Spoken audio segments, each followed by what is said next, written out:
Olá, queridos, mais uma vez aqui para falarmos sobre um tema relacionado à vida cristã e hoje iremos falar um pouco sobre esse peso que muitas pessoas estão dizendo enfrentar acerca do cristianismo. Tivemos recentemente aí o caso do Daniel Pax, o famoso pastorzão, não sei se você já ouviu falar ou já o seguiu.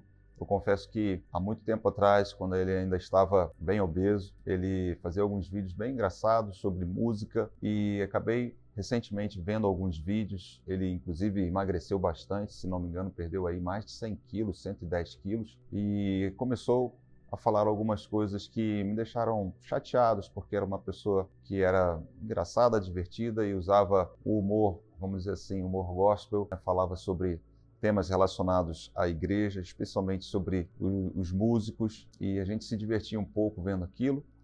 Acabei que me desconectei um pouco, mas fiquei sabendo, que ele proferiu algumas declarações, se afastando da fé, inclusive no perfil dele no Instagram, agora ele se auto-intitula ex-crente. Uma pena isso, uma tristeza, e eu quero só falar um pouco sobre o que é ser ex-crente ou crente. Na realidade, a Bíblia fala que até Satanás e seus demônios são crentes. Então, ser crente, para mim, não é a melhor expressão de alguém que verdadeiramente quer seguir a Jesus ou andar com Jesus, mas é ser cristão. Porque crente, qualquer um pode crer em Deus. Aliás, quem não crê em Deus já tem muita tristeza, muita falta de esperança e, enfim, a pessoa acaba não convivendo com aquilo que nós temos de melhor nesse mundo, que é Deus. Então, ser crente para mim ainda não é suficiente, mas ser cristão sim, de fato e de verdade, é essa vida que Deus preparou para cada um de nós, termos a Cristo como nossa referência, como nosso sumo sacerdote, como aquele que nos salvou e nos redimiu. Bom, estava pensando aqui um pouco sobre essas declarações que ele citou e, de fato, muitas pessoas, como eu, que nasci num lar evangélico, acabam carregando sobre si um peso, um fardo. Elas se sentem muitas vezes culpadas ou acusadas e acham que o evangelho ou a religião, confundem evangelho com religião, vem muitas vezes para apontar os nossos erros, as nossas falhas e acabam ficando aprisionadas a opiniões de pessoas, opiniões onde Jesus, inclusive, confrontou demais esse tipo de pessoa, que eram os intérpretes da lei, escribas, fariseus, que muitas vezes o próprio Senhor Jesus disse que colocavam pesados fardos sobre a vida das pessoas. Eu vejo isso acontecendo na vida desse rapaz, ou desse homem, o Daniel Pax. Eu vejo esse fardo que foi colocado, pelo pouco que eu ouvi recentemente dele falando, eu já identifiquei ali fardos porque eu vivenciei um pouco disso, eu observei um pouco disso, talvez na minha infância, na minha adolescência, até hoje nós vemos em alguns ambientes realmente um peso, um fardo colocado por homens. E Jesus, ele quando vê esse tipo de coisa acontecendo, e aí está o erro do Daniel, Jesus ele fala: vinde a mim, todos vocês que estão cansados e sobrecarregados, e eu vos aliviarei. Então, ele acaba, sem querer, indo contra aquele que pode trazer alívio para a alma dele. Eu vejo hoje ele uma pessoa com muito peso e Jesus ele traz alívio para nós. Jesus, ele disse, eu não vim para condenar o mundo, eu vim para salvar o mundo. Então, se você se sente condenado por Cristo Jesus, saiba que não é Ele quem nos condena. A palavra de Deus fala que, aliás, quem nos acusa é Satanás. Ele é também conhecido como acusador. E uma das estratégias que ele utiliza é justamente fazer com que o ser humano pense que Deus é este que está condenando, é este que está acusando, é este que está trazendo esse peso, esse fardo, quando, na verdade, é Jesus quem traz o alívio, é Ele quem nos tira esse peso, é Ele quem nos traz a paz, ele é conhecido como o príncipe da paz, é ele quem vai trazer alívio para a nossa alma. E muita gente tem carregado verdadeiros fardos e pesos, aprisionados, talvez num pecado consciente ou talvez por acusações feitas no passado ou carregando esses fardos pesados. E como disse o próprio apóstolo Paulo, a lei de fato ela mata. A lei que veio para trazer vida, ela mata, mas o Espírito vivifica. Jesus, ele veio para cumprir toda a lei em nosso lugar, para que nós pudéssemos viver a plenitude da vida de Deus em nossa vida aqui na terra e na eternidade também. Por isso Jesus diz: eu vim para que você tenha vida e vida em abundância. Infelizmente, muitas pessoas acabam ficando enganadas, cegas, porque Satanás veio para cegar o entendimento das pessoas, está escrito isso na palavra de Deus, mas Jesus, ele também disse: eu sou o caminho, a verdade e a vida. Ninguém pode ir até Deus, o Pai, se não for por mim. Jesus veio porque ele é o caminho, Jesus veio porque ele é a salvação, Jesus veio resgatar o perdido, ele é amor, ele não veio trazer condenação, ele veio para trazer salvação. Então, se você um dia questionou isso, se você um dia pensou assim como Daniel, querido, eu venho te falar, você está enganado, porque a palavra de Deus fala exatamente o oposto. Deus não é aquele que traz peso, Deus não é aquele que traz fardo. Homens, sim,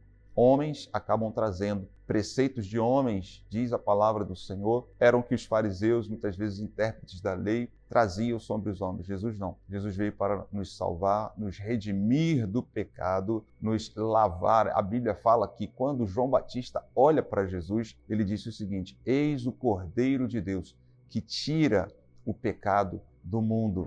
Então, esse é o objetivo da vinda de Cristo Jesus aqui. E, aliás, nós estamos agora no mês de abril, quando é comemorada a Páscoa. Então, se prepare para que você realmente venha a entender, compreender todo o significado da Páscoa. E eu quero já antecipar um pouquinho disso para você. A Páscoa é uma palavra que simboliza ou representa passar por cima de. E isso aconteceu lá na época em que o povo de Israel estava aprisionado no Egito. Então, o anjo da morte, diz a Bíblia, ele foi liberado uma noite em que começou a matar todos os primogênitos, mas nas casas dos israelitas, onde havia uma marcação de um sangue do cordeiro, ali o anjo da morte não pôde entrar e ele passava por cima daquelas casas. Aquele sangue do cordeiro, ele é representado pelo sangue de Jesus hoje sobre nossas vidas. E é uma representação de que nem a morte poderá nos vencer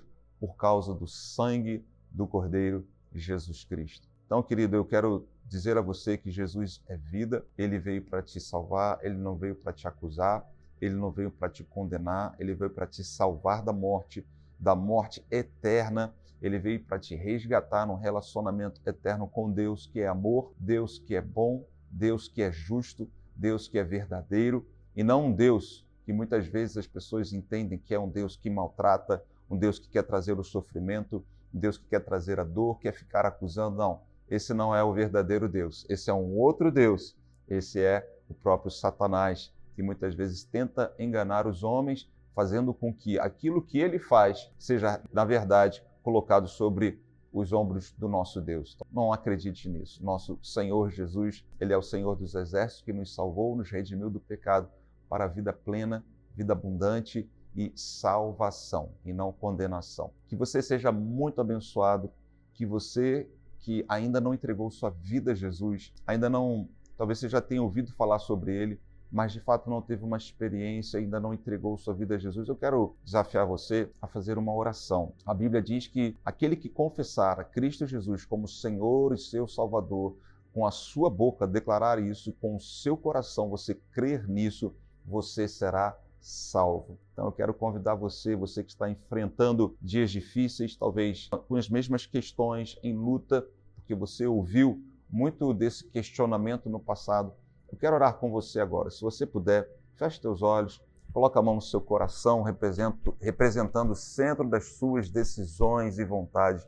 Repita assim comigo, diga: Senhor Jesus, eu te peço, entra na minha vida, muda a minha história, perdoa os meus pecados. Eu te recebo, Jesus, como meu Senhor e meu Salvador. E a partir de agora, eu quero declarar que Tu és, Senhor, o dono da minha vida, pois eu sei que o Senhor veio me resgatar da morte eterna e trazer vida plena e vida eterna com Deus. Eu te recebo, Jesus, hoje e para sempre. Amém e amém. Que você possa verdadeiramente andar com Jesus. A partir de agora, se você ainda não tem uma igreja a qual você possa pertencer como uma família de Deus, quero convidar você a estar conosco. Nós temos diversas igrejas no Rio de Janeiro, no Brasil e no mundo, da Sara Nossa Terra, a qual eu pertenço e recomendo, que você possa entrar em contato conosco para que você tenha uma vida plena com o Senhor Jesus, vivendo um verdadeiro evangelho, não uma religião, mas um evangelho, uma vida com Cristo e em Cristo. Deus abençoe você. Se você gostou desse vídeo, compartilhe com pessoas, curta, e se ainda não é inscrito em nosso canal, não deixe de se inscrever ainda hoje, tá bom? Deus te abençoe e até o próximo vídeo.